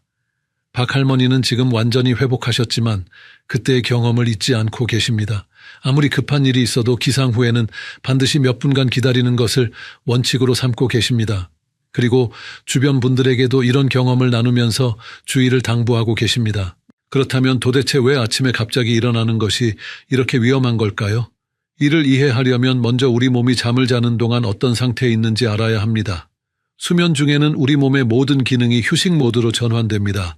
이를 부교감신경계의 활성화라고 합니다. 잠을 자는 동안 심장 박동은 평소보다 10에서 20회 정도 느려집니다. 분당 70에서 80호에 뛰던 심장이 60회 이하로 떨어지기도 합니다. 혈압도 마찬가지로 낮아집니다. 수축기 혈압이 10에서 20 정도 떨어지는 것이 정상입니다. 이는 심장과 혈관이 휴식을 취하는 자연스러운 현상입니다. 또한 천도 평소보다 1에서 2도 정도 낮아집니다. 신진대사율도 20% 정도 감소합니다. 호르몬 분비도 달라집니다. 스트레스 호르몬인 코르티솔은 새벽에 가장 낮아지고 멜라토닌 같은 수면 호르몬은 높은 상태를 유지합니다. 혈액의 성질도 변합니다. 밤사이 수분 손실로 인해 혈액이 평소보다 끈적해집니다. 혈소판의 응집력도 증가해서 혈전이 생기기 쉬운 상태가 됩니다. 이런 모든 변화는 우리 몸이 효율적으로 휴식을 취하기 위한 자연스러운 과정입니다. 문제는 이런 상태에서 갑자기 일어날 때 발생합니다. 잠에서 깨면서 교감신경계가 급격히 활성화됩니다. 심장 박동이 갑자기 빨라지고 혈압이 급상승합니다. 하지만 혈관은 아직 이런 변화에 준비가 되어 있지 않습니다. 특히 시니어분들은 혈관의 탄력성이 떨어져 있어 더욱 위험합니다. 갑작스럽게 일어나면 중력의 영향으로 혈액이 하체로 몰립니다. 심장에서 뇌로 가는 혈액량이 일시적으로 부족해집니다. 이때 뇌는 산소와 영양분 부족으로 어지럼증이나 실신을 일으킵니다. 이것이 바로 기립성 저혈압입니다. 반대로 혈압이 급격히 상승하는 경우도 있습니다. 갑작스러운 자세 변화나 스트레스로 인해 혈압이 평소보다 훨씬 높아집니다. 이때 약해진 혈관이 견디지 못하면 뇌출혈이나 심근경색 같은 치명적인 상황이 발생할 수 있습니다. 국내 한 연구에 따르면 아침 시간대에 발생하는 심근경색은 전체의 37%에 달한다고 합니다. 뇌졸중 역시 아침 6시부터 12시 사이에 가장 많이 발생한다고 보고되었습니다. 이는 기상 직후의 급격한 생리적 변화와 밀접한 관련이 있습니다. 또 다른 연구에서는 기립성 저혈압의 발생률을 조사했습니다. 65세 이상에서는 10명 중 1명꼴로 기립성 저혈압을 경험한다고 합니다. 이 비율은 나이가 들수록 더욱 높아집니다. 80세 이상에서는 10명 중 3명이 이런 증상을 겪는다고 보고되었습니다. 혈액 점도의 변화도 중요한 요인입니다. 새벽 시간에는 혈액이 가장 끈적한 상태가 됩니다. 이때 혈전이 생길 위험이 높아집니다. 실제로 혈전으로 인한 뇌경색이나 심근경색도 새벽과 오전 시간에 집중적으로 발생합니다. 그렇다면 이런 위험을 어떻게 예방할 수 있을까요? 다행히 방법은 의외로 간단합니다. 핵심은 우리 몸이 잠에서 깬 상태에 서서히 적응할 수 있도록 충분한 시간을 주는 것입니다. 첫 번째 해결책은 단계적 기상법입니다. 잠에서 깨어도 절대로 바로 일어나지 마세요. 이것이 가장 중요한 원칙입니다. 먼저 누운 채로 눈을 뜨고 최소 3분간 기다리세요. 이때 완전히 가만히 있을 필요는 없습니다. 누운 상태에서 할 수 있는 가벼운 움직임을 해주세요. 손목과 발목을 천천히 돌려주세요.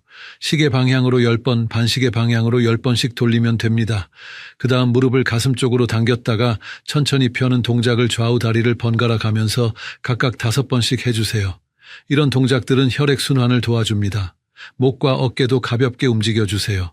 고개를 좌우로 천천히 돌리고 어깨를 위아래로 움직여주세요. 이때 절대로 급하게 하지 마시고 천천히 부드럽게 해야 합니다. 이런 준비 운동을 3분간 하면 우리 몸이 서서히 깨어나기 시작합니다. 그 다음 단계는 상체를 일으켜 침대에 앉는 것입니다. 이때도 천천히 해야 합니다. 한 번에 바로 앉지 말고 먼저 옆으로 누워서 팔꿈치를 짚고 일어나세요. 그 다음 다리를 침대 아래로 내리면서 앉은 자세를 취하세요. 이 상태에서 다시 2분간 기다리세요. 앉은 상태에서도 할 수 있는 동작들이 있습니다. 심호흡을 5번 정도 해주세요. 코로 천천히 숨을 들이마시고 입으로 천천히 내쉬세요. 목을 좌우로 천천히 돌리고 어깨를 위아래로 움직여주세요. 허리도 좌우로 가볍게 돌려주면 좋습니다. 마지막 단계는 침대 가장자리에 앉아서 발을 바닥에 완전히 내려놓는 것입니다. 이 상태에서 1분간 더 기다리세요. 이때 어지럼증이나 두통, 가슴 답답함 같은 증상이 없는지 확인하세요. 만약 이상 증상이 있다면 조금 더 기다리거나 다시 누워서 휴식을 취하세요. 모든 단계에서 이상이 없다면 이제 천천히 일어나세요. 이때도 급하게 벌떡 일어나지 말고 천천히 일어나야 합니다. 일어난 후에도 바로 걷지 말고 잠시 제자리에서 균형을 잡으세요. 이런 방법을 사용하면 우리 몸이 점진적으로 깨어난 상태에 적응할 수 있습니다. 두 번째 해결책은 올바른 수분 섭취법입니다. 많은 분들이 아침에 일어나자마자 물을 마시는 것이 건강에 좋다고 알고 계십니다. 하지만 방법이 중요합니다. 차가운 물을 한 번에 많이 마시는 것은 오히려 위험할 수 있습니다. 찬물은 혈관을 급격히 수축시킵니다. 이로 인해 혈압이 갑자기 올라갈 수 있습니다. 또한 찬물이 위에 들어가면 미주신경을 자극해서 심박수가 불규칙해질 수 있습니다. 특히 시니어분들에게는 이런 변화가 더욱 위험합니다. 대신 미지근한 물을 천천히 조금씩 마시세요. 물의 온도는 청과 비슷한 36도에서 38도 정도가 적당합니다. 손목에 대어봤을 때 미지근하게 느껴지는 정도면 됩니다. 한 번에 많이 마시지 말고 한 모금씩 천천히 마시세요. 밤사이 몸에서 빠져나간 수분을 서서히 보충하는 것이 목적입니다. 처음에는 100ml 정도만 마시고 15분 후에 다시 마시세요. 이렇게 조금씩 나누어 마시면 우리 몸이 수분 변화에 천천히 적응할 수 있습니다. 아침에 마시는 물에 소금을 조금 넣는 것도 좋은 방법입니다. 물 한 컵에 소금 한 꼬집 정도면 충분합니다. 이렇게 하면 전해질 균형을 맞춰주어 혈압을 안정시키는 데 도움이 됩니다. 특히 혈압약을 복용하시는 분들에게 도움이 될 수 있습니다. 카페인이 들어간 커피나 차는 기상 후 30분 이후에 마시는 것이 좋습니다.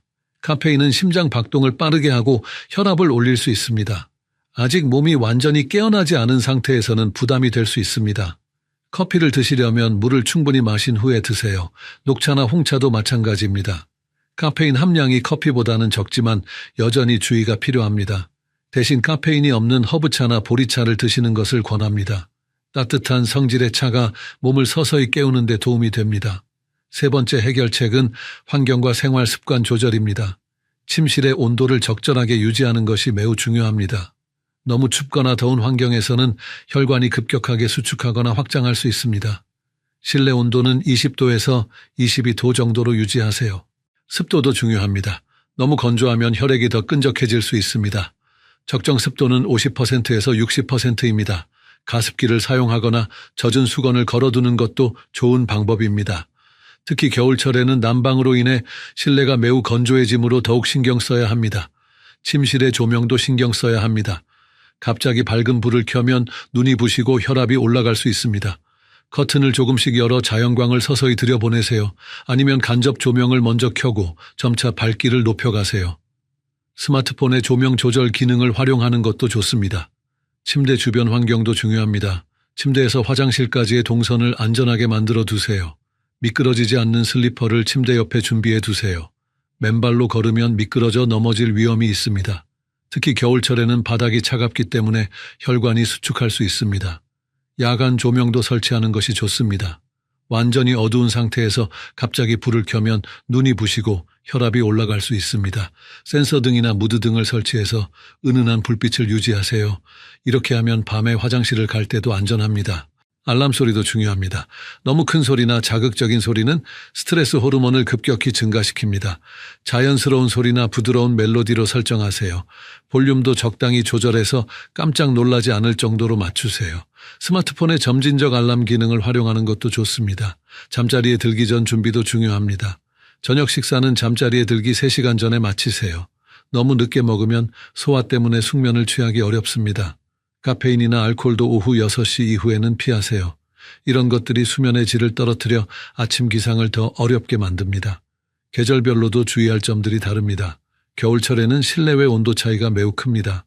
따뜻한 실내에서 갑자기 추운 바깥으로 나가면 혈관이 급격히 수축합니다. 이때 혈압이 크게 올라가 뇌출혈이나 심근경색의 위험이 높아집니다. 겨울 아침에는 외출 전에 충분한 준비 시간을 두세요. 외출하기 전에 실내에서 몸을 충분히 따뜻하게 하세요. 옷을 여러 겹 입어 보온을 유지하고 목과 손목 같은 부위를 특히 따뜻하게 하세요. 목도리와 장갑, 모자를 꼭 착용하세요. 실내에서 간단한 준비 운동을 하는 것도 도움이 됩니다. 제자리에서 가볍게 발걸음을 하거나 팔다리를 움직여 주세요. 이렇게 하면 혈액 순환이 좋아져 갑작스러운 온도 변화에 대응할 수 있습니다. 외출 직전에 따뜻한 물을 한 모금 마시는 것도 좋습니다. 여름철에는 또 다른 주의점이 있습니다. 밤사이 땀으로 인해 체내 수분이 많이 빠져나갑니다. 아침에 일어나면 혈액이 평소보다 끈적해져 있을 수 있습니다. 이런 상태에서 갑작스럽게 움직이면 혈전이 생길 위험이 있습니다. 여름 아침에는 수분 보충을 더욱 신경 써야 합니다. 하지만 너무 차가운 물은 피하고 미지근한 물을 마시세요. 에어컨이 켜진 방에서 잠을 잤다면 실내외 온도 차이에도 주의해야 합니다. 외출 전에 에어컨을 끄고 잠시 기다린 후 나가는 것이 좋습니다. 에어컨 바람을 직접 쐬고 잠을 자는 것도 피해야 합니다. 혈액순환이 나빠져 아침에 몸이 더 뻣뻣해질 수 있습니다. 에어컨은 간접적으로 시원하게 하고 선풍기나 서큘레이터로 공기를 순환시키는 것이 좋습니다. 봄과 가을에는 일교차가 큽니다. 밤에는 춥고 낮에는 따뜻해서 천 조절이 어려울 수 있습니다. 이런 계절에는 침실 온도를 일정하게 유지하는 것이 더욱 중요합니다. 잠자리에서 온도 조절이 쉬운 얇은 이불을 여러 장 준비하는 것이 좋습니다. 약물을 복용하고 계신 분들은 더욱 세심한 주의가 필요합니다. 혈압약을 드시는 분들은 아침에 약 효과가 가장 약해진 상태입니다. 보통 혈압약은 24시간 지속되지만 새벽 시간에는 효과가 떨어집니다. 이때 갑작스럽게 움직이면 혈압이 급격히 변할 수 있습니다. 혈압약 복용 시간을 조절하는 것도 고려해 볼 수 있습니다. 저녁에 복용하면 아침 시간 혈압 조절에 더 도움이 될 수 있습니다. 하지만 이는 반드시 담당 의사와 상담한 후 결정해야 합니다. 임의로 복용 시간을 바꾸면 오히려 위험할 수 있습니다. 당뇨약을 복용하시는 분들도 주의가 필요합니다. 밤사이 혈당이 떨어진 상태에서 갑작스럽게 움직이면 저혈당 증상이 나타날 수 있습니다. 어지럼증, 식은땀, 손떨림 등이 나타날 수 있습니다. 아침에 일어나면 먼저 혈당을 확인하고 필요시 간단한 간식을 드세요. 혈당이 낮다면 오렌지 주스나 사탕 같은 단순당을 섭취하세요. 하지만 너무 많이 먹으면 혈당이 급격히 올라갈 수 있으니 주의해야 합니다. 평소 혈당 관리를 잘 하시는 분이라도 아침에는 특별히 신경 써야 합니다. 수면제나 신경안정제를 복용하시는 분들은 약물 효과가 아침까지 남아있을 수 있습니다. 평소보다 어지럼증이 심하거나 균형 감각이 떨어질 수 있습니다. 이런 분들은 더욱 천천히 일어나야 하고 충분한 시간을 두고 움직여야 합니다. 약물 복용에 대해서는 반드시 전문의와 상담하시기 바랍니다. 개인의 건강 상태와 복용 약물에 따라 주의사항이 다를 수 있습니다. 정기적으로 병원을 방문해서 약물 효과와 부작용을 점검받으세요. 자주 받는 질문들에 대해 자세히 답변해 드리겠습니다. 첫 번째 질문은 몇 시간 정도 자야 아침에 안전하게 일어날 수 있는가입니다. 시니어분들에게는 7시간에서 8시간의 수면이 적당합니다. 너무 적게 자면 몸이 충분히 회복되지 않아 더 위험할 수 있습니다. 수면 시간이 부족하면 혈압 조절 능력이 떨어집니다. 또한 혈액의 점도도 높아져서 혈전 위험이 증가합니다. 반대로 너무 많이 자는 것도 좋지 않습니다. 9시간 이상 자면 오히려 몸이 무거워지고 기상 후 어지럼증이 심해질 수 있습니다. 중요한 것은 수면의 질입니다. 깊은 잠을 자야 아침에 상쾌하게 일어날 수 있습니다. 잠자리 환경을 개선하고 규칙적인 수면 패턴을 유지하세요. 매일 같은 시간에 자고 같은 시간에 일어나는 것이 중요합니다. 두 번째 질문은 낮잠을 자도 같은 주의가 필요한가입니다. 네, 낮잠 후에도 마찬가지로 주의해야 합니다. 비록 밤잠보다는 덜 깊게 자지만 여전히 혈압과 심박수의 변화가 있습니다. 특히 1시간 이상의 긴 낮잠 후에는 더욱 조심해야 합니다. 낮잠은 30분 이내로 하는 것이 좋습니다. 너무 오래 자면 깊은 잠에 빠져서 깨어나기 어려워집니다. 또한 밤잠에도 영향을 줄 수 있습니다. 낮잠 후에도 천천히 일어나고 몇 분간 앉아서 기다린 후 활동을 시작하세요. 세 번째 질문은 규칙적인 운동을 하면 아침 기상이 더 쉬워지는가입니다. 네, 규칙적인 운동은 심혈관 건강을 개선해 기립성 저혈압을 예방하는 데 도움이 됩니다. 특히 유산소 운동은 혈압 조절 능력을 향상시킵니다. 하지만 운동 시간을 잘 조절해야 합니다. 잠자리에 들기 3시간 전에는 운동을 마쳐야 합니다. 운동 직후에는 교감신경이 활성화되어 있어 잠들기 어려울 수 있습니다. 또한 운동 후 천이 높아진 상태에서는 숙면을 취하기 어렵습니다. 운동 강도도 중요합니다. 너무 격렬한 운동은 오히려 해롭습니다. 시니어분들에게는 가벼운 산책이나 수영, 요가 같은 운동이 적합합니다. 일주일에 3회에서 4회, 한 번에 30분에서 45분 정도가 적당합니다. 네 번째 질문은 혈압약을 복용하면 아침 기상이 더 위험한가입니다. 약물의 종류에 따라 다릅니다. 일부 혈압약은 아침에 혈압을 더 낮출 수 있어 기립성 저혈압의 위험을 높입니다. 반면 어떤 약물은 오히려 아침 혈압을 안정시키는 데 도움이 됩니다. 이뇨제를 복용하시는 분들은 특히 주의해야 합니다. 이뇨제는 체내 수분을 빼내는 작용을 하므로 탈수 위험이 있습니다. 아침에 일어나면 평소보다 혈액이 더 끈적할 수 있습니다. 충분한 수분 섭취가 더욱 중요합니다. 베타 차단제를 복용하시는 분들도 주의가 필요합니다. 이 약물은 심박수를 늦추는 작용을 합니다. 갑작스럽게 일어나면 심박수가 적절히 증가하지 못해 어지럼증이 심할 수 있습니다. 더욱 천천히 일어나는 것이 중요합니다. 오늘 배운 내용을 다시 한번 정리해 보겠습니다. 아침에 잠에서 깨어도 절대로 바로 일어나지 마세요. 이것이 가장 중요한 원칙입니다. 누운 채로 3분, 앉아서 2분, 침대 가장자리에서 1분간 기다린 후 천천히 일어나세요. 이 간단한 방법만으로도 생명을 위협하는 상황을 예방할 수 있습니다. 두 번째로 수분 섭취를 올바르게 하세요. 찬물 대신 미지근한 물을 조금씩 천천히 마시세요. 카페인이 든 음료는 30분 후에 드시고 물에 소금을 조금 넣어 전해질 균형을 맞춰주세요. 세 번째로 환경을 안전하게 조성하세요. 실내 온도와 습도를 적절하게 유지하고 조명을 서서히 밝게 하며 미끄러지지 않는 슬리퍼를 준비해 두세요.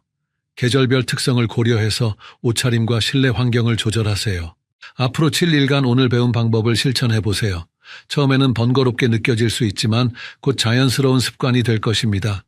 단 몇 분의 여유만 있으면 위험한 상황을 완전히 예방할 수 있습니다. 여러분의 건강과 안전을 위해 꼭 실천해 주세요. 가족들에게도 이 방법을 꼭 알려주시기 바랍니다.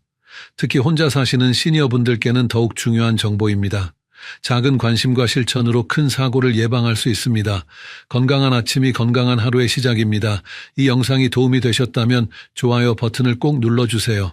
더 많은 분들이 이 중요한 정보를 볼 수 있도록 도움을 주세요. 그리고 구독과 알림 설정을 해주시면 앞으로도 유용한 건강 정보를 계속 받아보실 수 있습니다. 댓글로 여러분의 경험이나 궁금한 점을 남겨주세요. 가능한 한 자세히 답변해 드리겠습니다. 함께 건강한 노년을 만들어 나가요. 다음 주에는 아침 식사 전에 절대 하지 말아야 할 위험한 행동들에 대해 알려드리겠습니다. 많은 분들이 건강에 좋다고 생각하고 하는 행동들 중에도 실제로는 매우 위험한 것들이 있습니다. 공복 상태에서 하면 안 되는 운동이나 약물 복용 등에 대해 자세히 다룰 예정입니다. 놓치지 마시고 다음 주에도 꼭 시청해 주세요. 다시 한번 강조드리지만 이 영상의 내용은 의학적 진단이나 치료를 대신하지 않습니다. 건강에 관한 정보 제공이 목적이며 개인의 건강 상태에 따라 적용 방법이 다를 수 있습니다. 구체적인 건강 문제나 약물 복용에 관해서는 반드시 전문의와 상담하시기 바랍니다.